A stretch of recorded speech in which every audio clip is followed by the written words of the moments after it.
tem um senso comum a respeito do retrato, né, que é a ideia da descontração.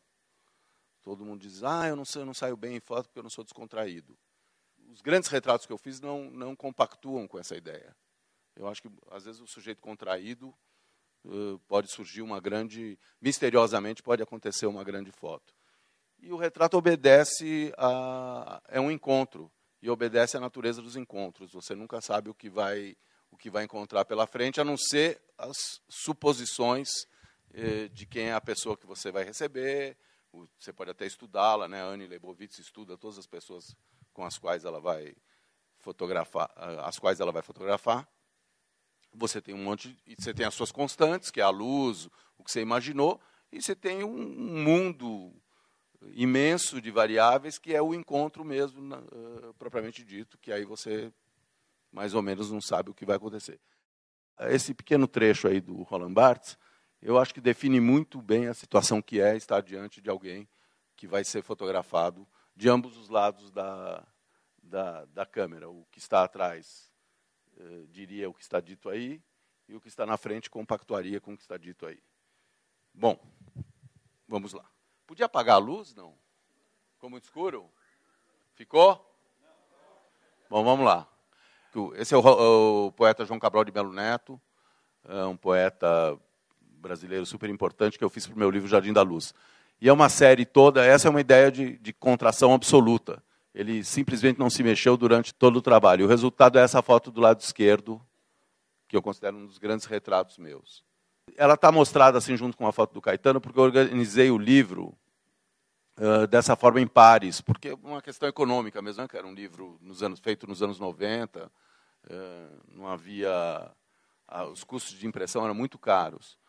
E eu queria fazer um livro de retratos, e aí eu fui organizando, fui dando nexo às páginas. Sempre tinha um sentido para mim, fosse ele qual fosse. Nesse caso específico, tinha um sentido muito aparente, que é uma música do Caetano que diz: minha música vem da poesia de um poeta que não gosta de música, que é o João Cabral de Melo Neto, e minha poesia vem da música de um músico que não gosta de poesia, que era o João Donato. E eu achei que seria, enfim, interessante colocar os dois um do lado do outro, que o Caetano ia gostar e ele não iria se incomodar.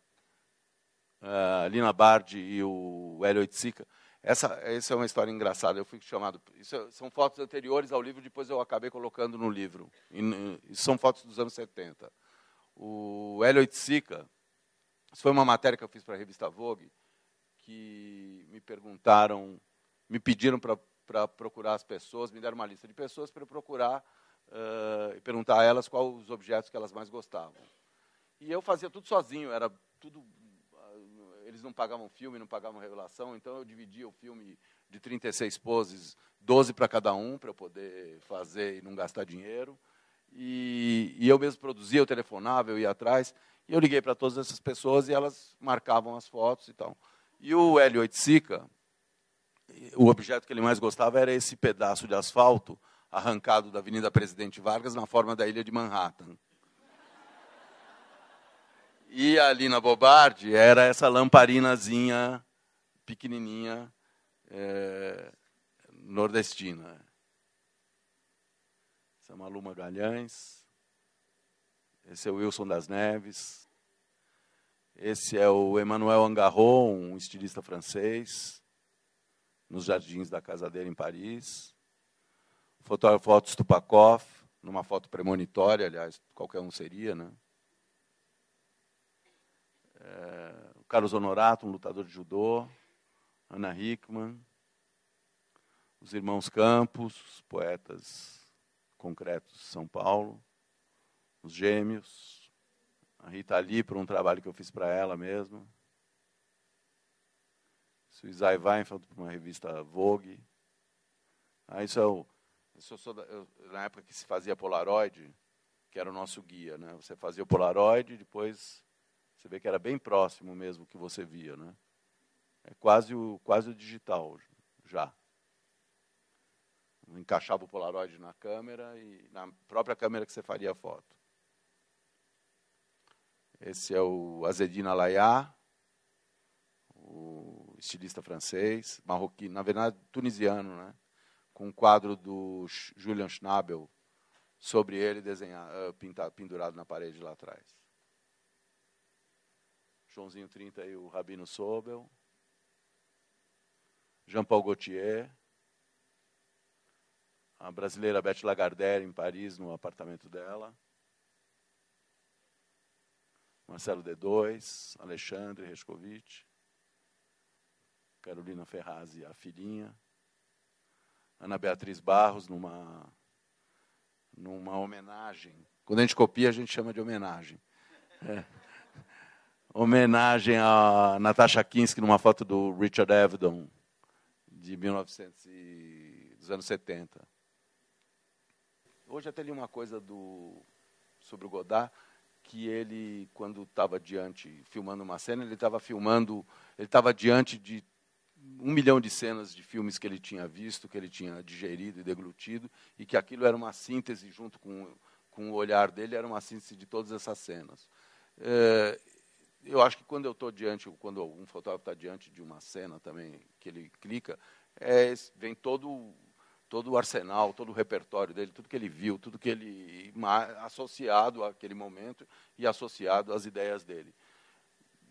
Bom, aí começa a Antifachada, é uma exposição que eu fiz, é um trabalho que eu fiz em 2004, 2003, e eu expus em 2004 no Museu de Arte Brasileira, na FAAP, que eram as fachadas da cidade de São Paulo, todas feitas dessa forma, onde não havia céu nem chão.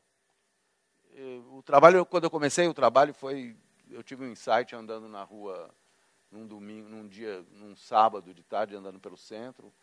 Eu fui no bar do Léo tomar um chopp, e era um dia de inverno, como hoje, assim, com essa luz inclinada.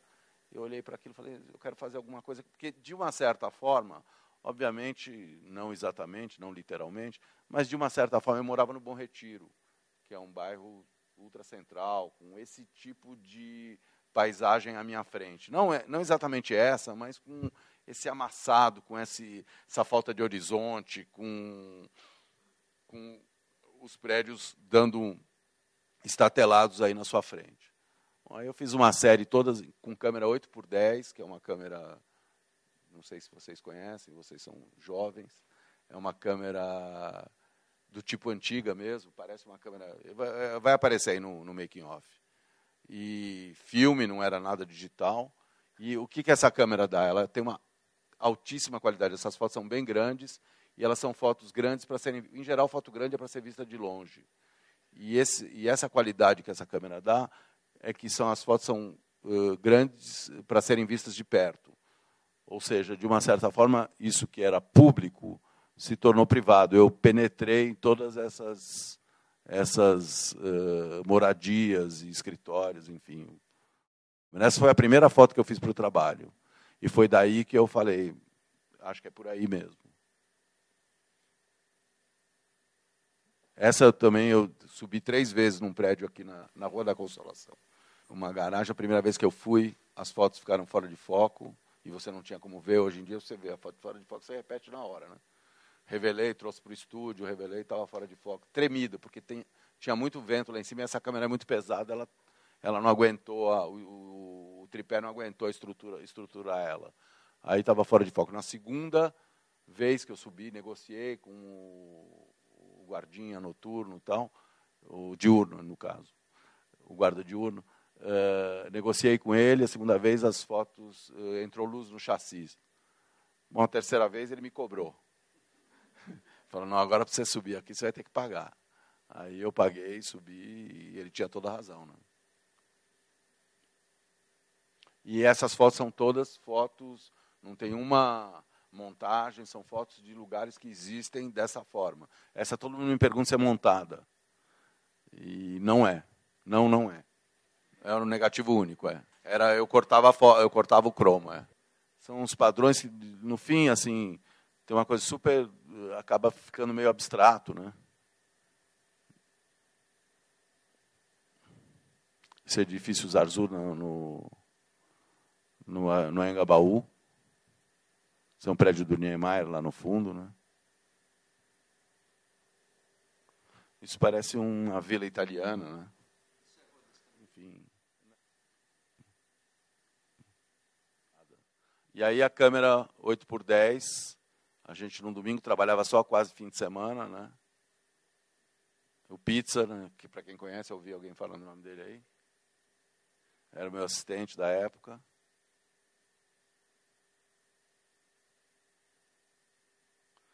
Isso era um Polaroid que a gente fazia 8x10. Ah, não. Aquilo é a câmera. Essa câmera é muito difícil de trabalhar, porque você via a imagem invertida e de ponta cabeça. Além de ela estar assim, ela ainda estava assim.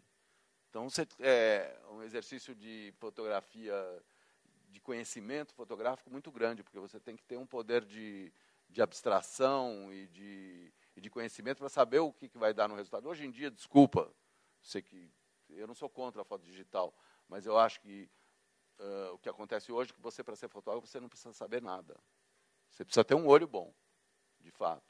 Do ponto de vista técnico, você precisa saber muito pouco, porque é no olhômetro. Eu mesmo, hoje em dia, diminuí meu conhecimento, porque eu trabalho olhando, eu não meço mais luz, eu não uso mais o conhecimento que eu tinha do técnico, porque antes, para você ser fotógrafo, você precisava saber química, você precisava saber física, você precisava saber muita matemática para fazer muita conta e ter um poder de abstração para entender qual seria o resultado muito grande, entendeu? Hoje em dia, olhou, tá feito. O Renato durante todos esses trabalhos que eu fiz, ele foi o mentor, digamos assim, da parte expositiva, do suporte que eu iria dar ao trabalho, de como eu ia apresentar o trabalho. E essa é a exposição propriamente dita, montada. Exatamente como o que aconteceu.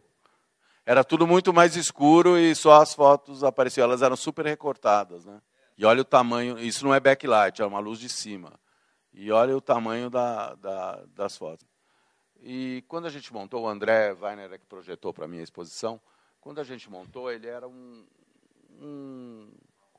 uma estrutura oval e vazia por dentro. Eu tinha a exposição toda pronta já, o antefachada, e sobrou um buraco no meio. Um super espaço no meio. E eu tinha esse outro trabalho pronto que chama Encadernação Dourada, que era um livro de memórias, de retratos, de amigos, de situações profissionais também, mas não exatamente do entorno das situações profissionais. E eu achei que eu estava com ele pronto, falei, bom, será que a gente não coloca no meio? Levei lá para o cara que era o curador da exposição. Ele achou um nexo, achou uma articulação entre as duas coisas. No fim, acabou a necessidade fez enfim, acabou acontecendo de fato esse nexo. O próprio livro foi montado dessa forma. O livro foi montado com uma caixa com os pôsteres e esse Encadernação Dourada dentro. E na exposição ficou, até o Éder Chiodeto, que é um cara que escreve sobre fotografia, escreveu na folha que eu tinha tornado o público privado e o privado público. Ou seja, eu dei ao público a minha vida privada, minhas filhas, minha família, os meus gostos pessoais, e dei ao público, e ao público eu dei o privado. Não, como é que é? Dei ao privado. Enfim, vocês entenderam.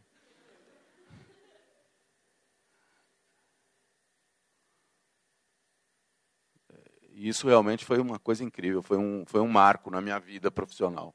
A partir daí, tudo mudou, porque ela foi muito grandiloquente, assim, muito grandiosa.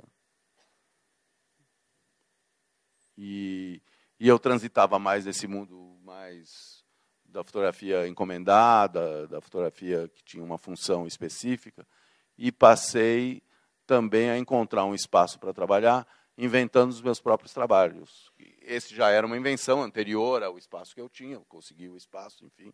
Mas depois disso ficou muito mais fácil para mim conseguir fazer, e a cada 2 anos eu estou fazendo alguma coisa da minha cabeça. Esse é um trabalho seguinte, chama Caminho do Mar, que eu fiz em Cubatão também. E escrevi um texto sobre isso, que era a minha passagem por Cubatão desde a infância, me trazia um sentimento de ambiguidade em relação a uma espécie de atração e repulsa ao mesmo tempo, porque atração pelos foguinhos que apareciam e medo pelos mesmos foguinhos. E esse é um trabalho também, eu passei um dia lá por Cubatão e parei na estrada e fiz umas fotos com a minha Nikon, guardei, levei para o meu estúdio, fiquei olhando, falei, eu vou fazer um trabalho aqui. Também fiz em 8x10. E também usei um suporte, isso tudo é impresso em acrílico, umas pranchas enormes de 2x3, impresso diretamente no acrílico. Vou mostrar a exposição como ficou. Uma exposição que eu fiz na Galeria Milan em 2008 ou 2007, não me lembro.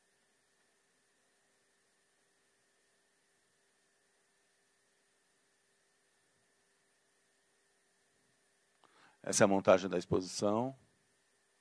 Olha o tamanho das peças. A luz era bem... Eu queria dar essa ideia de rarefação.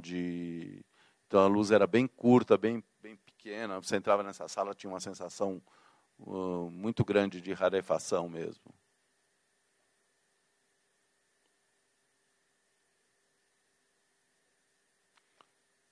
Bom, essa é uma exposição que eu fiz o ano passado na Galeria do Centro de Cultura Judaica, com outros fotógrafos, sobre o Bom Retiro, que é um bairro que eu nasci e vivi, e sobre personagens, encontros.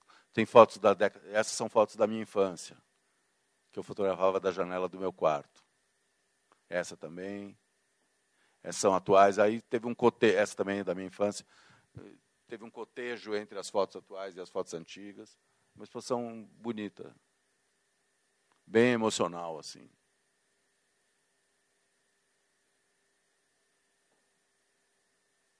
Essa é da minha infância também. Jogo do Bicho. De novo.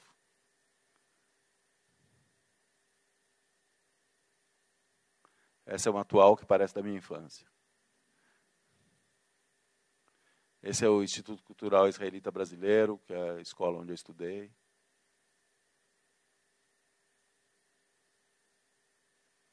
Todas essas são fotos muito antigas.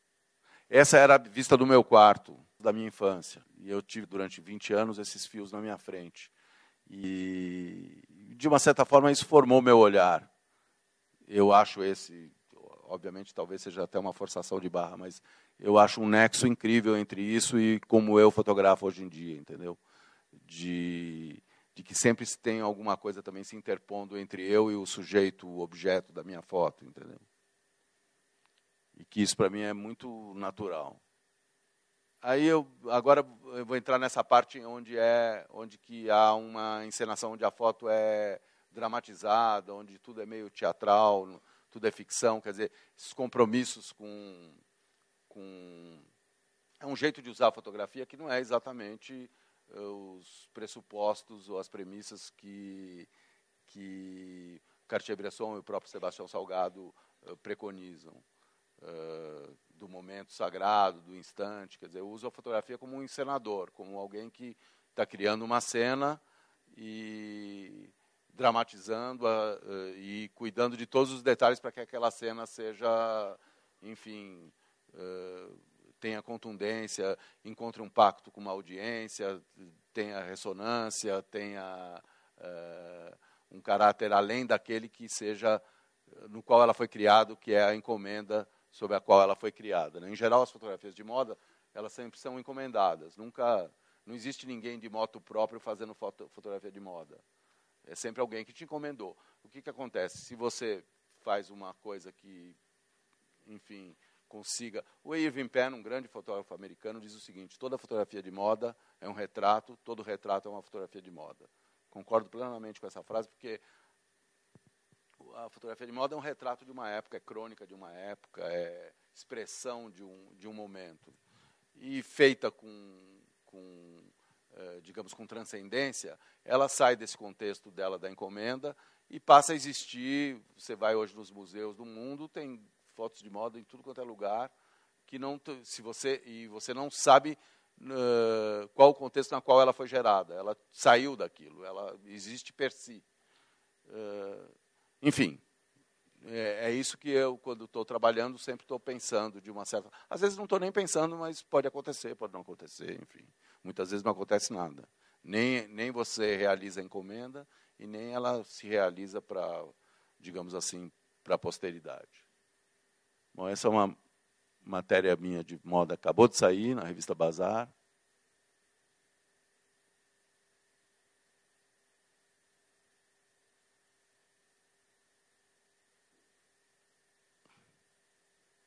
Essa é outra usando arquitetura. Casa do Paulo Mendes da Rocha, no Morumbi. Esse é o trabalho que eu fiz para a revista Sem Número, a último número, que é uma mulher louca na estrada. E esse, eu sou editor da revista. Então é um trabalho que eu fiz para mim mesmo, eu mesmo que aprovava, eu mesmo que decidia. Falava, esse aqui ninguém vai dizer que está escuro, está claro, está feio, está bonito. Tá... Eu mesmo é que vou dizer, entendeu?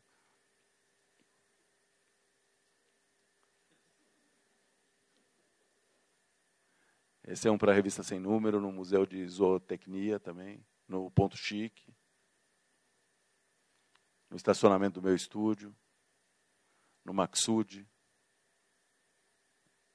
no túnel da 9 de Julho. Essa, uma matéria para a revista Meg.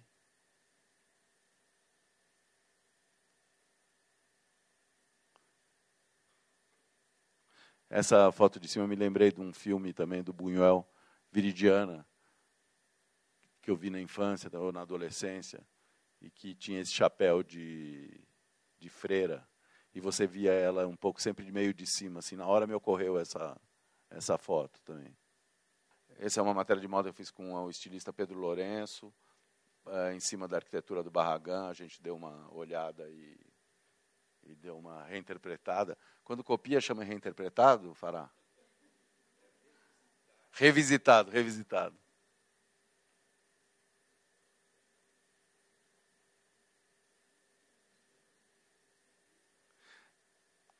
Esse eu associei uma matéria de moda a Cubatão, lá, que eu tinha feito o meu trabalho.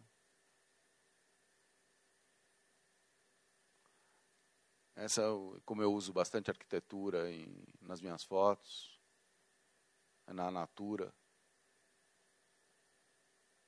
Trabalho em Nova York com essa modelo. Isso é em Berlim. Eu achei que...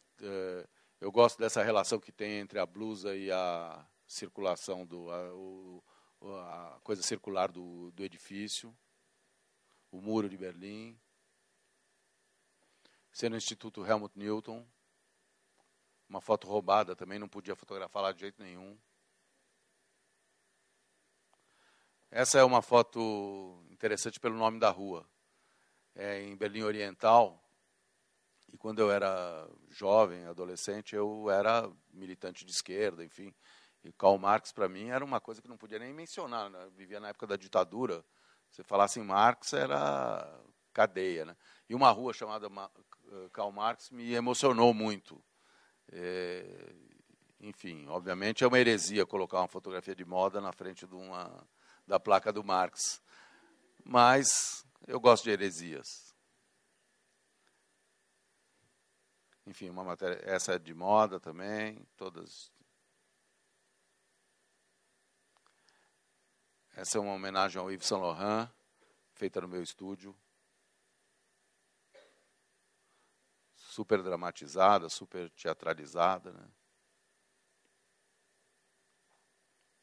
Esse é um processo que a gente usa Noite Americana, né? Que não sei se alguém viu esse filme do Truffaut, que se passa num set de filmagem, chama Noite Americana. Se passa num set de filmagem, porque a Noite Americana é um processo que os americanos inventaram de filmar de dia para aparecer de noite, para você poder ganhar tempo na filmagem, enfim, ter qualidade. E é um filtro que se colocava na frente. Isso aqui eu fiz de um outro jeito, eu fiz com flash e luz do dia misturados. Mas...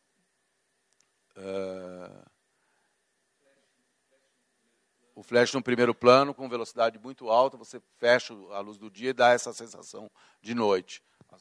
As fotos eram feitas nessa luz aqui. Então com essa aparência.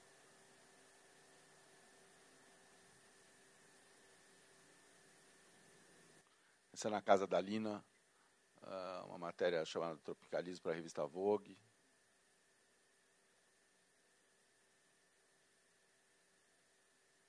No Japão, no meio da rua. Tudo feito com luz de neon, né? Eu não usei flash, não usei nada. Eu usei a luz da noite japonesa. Esse é um trabalho que eu fiz no Rio para a revista Elle, com essa modelo, uma russa maravilhosa, chamada Valentina. Isso me ocorreu por causa de um trabalho do Alair Gomes, que era um fotógrafo carioca dos anos 60, que ficava na janela, tinha uma coisa homoerótica, e ele ficava da janela dele em Ipanema fotografando os meninos, e sempre mais ou menos dessa altura eram as fotos. Quando eu subi lá no hotel para fotografar a mulher lá em cima, aí eu falei assim, olhei para baixo e me ocorreu essas fotos do Alair. Falei, vamos fazer uma foto dela andando no calçadão daqui de cima também. Não vai aparecer nada da roupa. E revista odeia que não apareça a roupa, lógico. Até com razão. Porque a revista é de moda. Mas eles, nessa época, tinham um diretor de arte tipo Fará, assim, completamente louco, que deixava tudo e topou, achou legal, vamos embora, vamos fazer. E foi ótimo. Esse é um trabalho que eu fiz na Tailândia também, de moda. Essa foto a gente tinha um guia, eles são muito estritos com nudez, enfim. Isso não é nudez, né? Aqui no Brasil, se a pessoa está vestida de gala. Mas, enfim, quando a gente botou essa mulher na rua lá, o cara que era o meu guia, ele falou assim, não trabalho mais para vocês, acabou. Hoje aqui acabou. A gente quase foi linchado. E... enfim, tivemos que renegociar todas as coisas, porque não podia ter feito isso de jeito nenhum. E eu estava acostumado, porque aqui a gente está acostumado. Eu já fiz foto da Vera Fischer nua no centro de Paris, ela tirou a roupa e botou rapidamente, ninguém viu. Mas, e eu sempre tive essa coisa meio guerrilheira, eu prefiro pedir desculpas do que autorização. Eu falei, vamos para lá e, se der, deu. Nesse caso, foi uma vez super mal sucedida. Realmente a gente deu uma dançada, mas a foto eu já tinha feito. Trabalhos de moda em estúdio. Isso é como a gente se organiza. Depois, todas as fotos a gente escreve, guarda, põe num arquivo, como foi feito. Eu penso um pouco no futuro, como, enfim, se eu precisar fazer de novo. Na verdade, hoje em dia, não precisa mais de nada disso. Mas isso era uma coisa que eu tinha antigamente e mantive. Acho interessante deixar como fonte de pesquisa, enfim. Essa capa do disco do Caetano foi o primeiro trabalho assim, com ressonância que eu fiz. Aí são capas de coisas.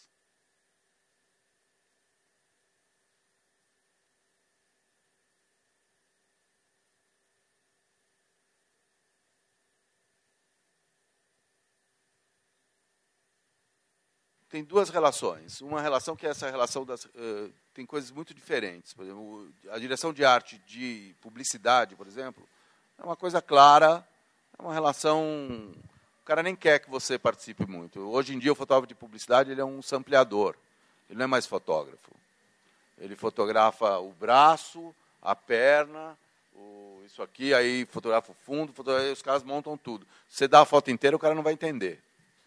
Entendeu? Ele não processa. Ele gosta de mexer, ele gosta de... Não sei o quê. Eu tenho isso aí é um pedido para uma montagem de uma imagem que vai ser um anúncio. Olha quantas fotos o cara quis. Da mesma série. Ele vai botar o braço... Imagens servirão para braço e mão da menina de camiseta roxa. Ele vai botar... Porque criou-se uma cultura nas fotografias de publicidade de se fazer dessa forma. E é o que é. Hoje é isso. Entendeu? Não existe mais fotografia de publicidade que não seja dessa forma. Que não é mais, isso não é mais fotografia. Isso aí o fotógrafo é um VJ. Né? Pega lá um pedaço de uma coisa, outra de outra coisa. DJ, né? De outra coisa, de outra coisinha, e vai fazendo. E o cara faz lá. Então, essas fotos, por exemplo, de publicidade, você nem assina, não é um trabalho de marceneiro. Ninguém compra seu olhar aí. O cara está comprando uma técnica que você tem para fazer um determinado tipo de coisa. Isso é uma coisa. A outra coisa são as revistas, que aí você assina as matérias, você aí tem um diretor de arte, aí é uma negociação. Aí você tem que... Na publicidade não há negociação, é bam, bam, bam, até logo, quer fazer, quer, não quer, tchau. Eu acho uma relação super clara, ultra comercial. Uma relação com revista já é você, já é o seu nome, já é suas veleidades artísticas, suas veleidades como profissionais, e o sujeito do outro lado também com as dele. Então tem que haver uma negociação, tem que haver obviamente, se você tem poder, se você é um fotógrafo novo, você vai se submeter às regras da casa. Vão cortar suas fotos, vão colocar de uma forma que muitas vezes não é o que você queria, vão te colocar de uma forma... Enfim, vai ter um monte de intervenções no seu trabalho que você, à medida que você vai ganhando notoriedade, autoridade, poder, ninguém vai fazendo isso com você, vai precisando mais de você do que... É uma relação de hierarquia mesmo. Se a pessoa precisa muito de você, se a revista precisa mais de você do que você dela, você manda. Se é o contrário, eles mandam. Saiu um livro agora em inglês sobre as fotos não tiradas. Eu escrevi uma resenha sobre esse livro e um pensamento que está sobre isso é exatamente essa questão de que você, às vezes, olha, vê a fotografia e não se instrumentaliza para fazê-la, entendeu? Mas isso não é diferente de fazer. Eu acho que olhar sem fazer e fazer é só a realização.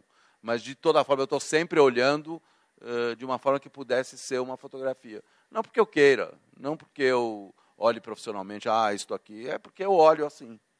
E foi assim que eu fui aprendendo. Eu acho que o olhar é como um músculo, né? Você tem que exercitar ele muito, olhar muito, fazer muito, fotografar muito, fazer muita coisa ruim, porque isso também te dá... Enfim, se apresentar para as possibilidades, né? Ter coragem. Eu acho que é isso. Eu não sei detectar exatamente aonde foi que eu aprimorei meu olhar, mas eu olho assim, em todas as projeções, desde que eu tinha a idade de vocês até hoje, eu jamais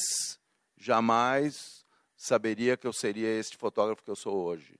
Não do ponto de vista da minha inserção profissional, ou do sucesso, ou da coisa assim. Isso, de uma certa forma, eu persegui, quis e está dentro da minha expectativa.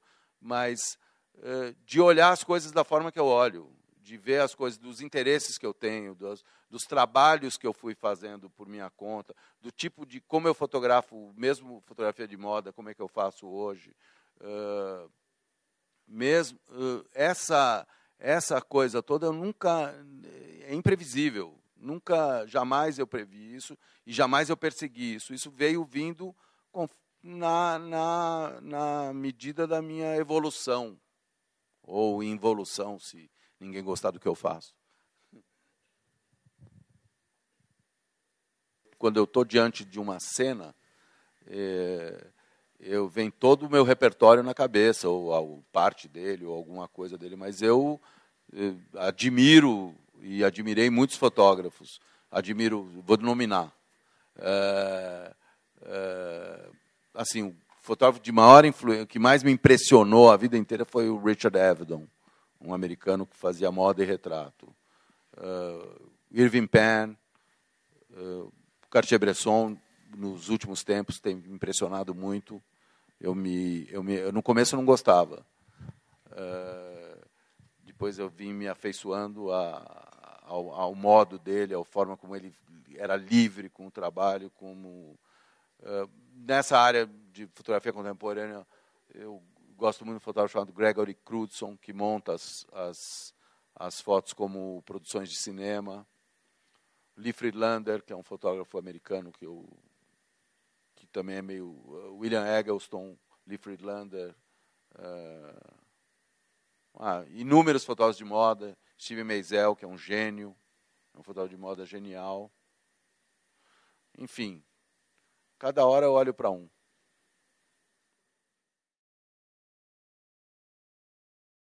Eu vi essas fotos do Abadia, feitas no jornal, e eu até escrevi um texto, que é o prefácio do livro, em que eu digo que... Eu uso até uma frase do Caetano, que nós ficamos cegos, que ele fala sobre a Baía de Guanabara, né? Que nós estamos cegos de tanto vê-la. E eu acho que, às vezes, a gente fica cego de tanto ver as imagens e acaba passando por elas de uma forma muito ligeira, sem pensar a respeito daquilo. O que a intenção do meu trabalho foi essa, exatamente de fetichizar essas fotos, de trazer... Eu não tinha nem muito compromisso com a realidade, tanto que muitas delas são montadas por mim. Eu não tinha nem muito compromisso com a apreensão propriamente dita, né?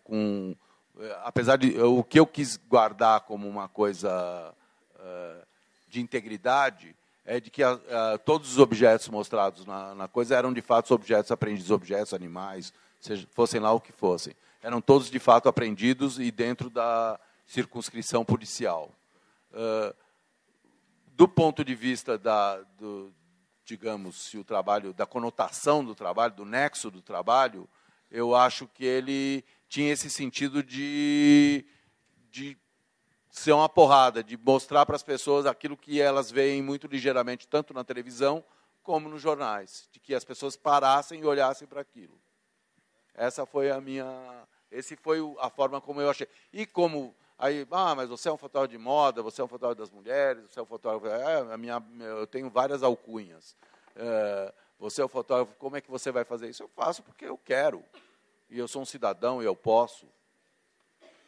Então, eu tenho espaço. Então, essa é a minha resposta a essas outras questões. Entendeu?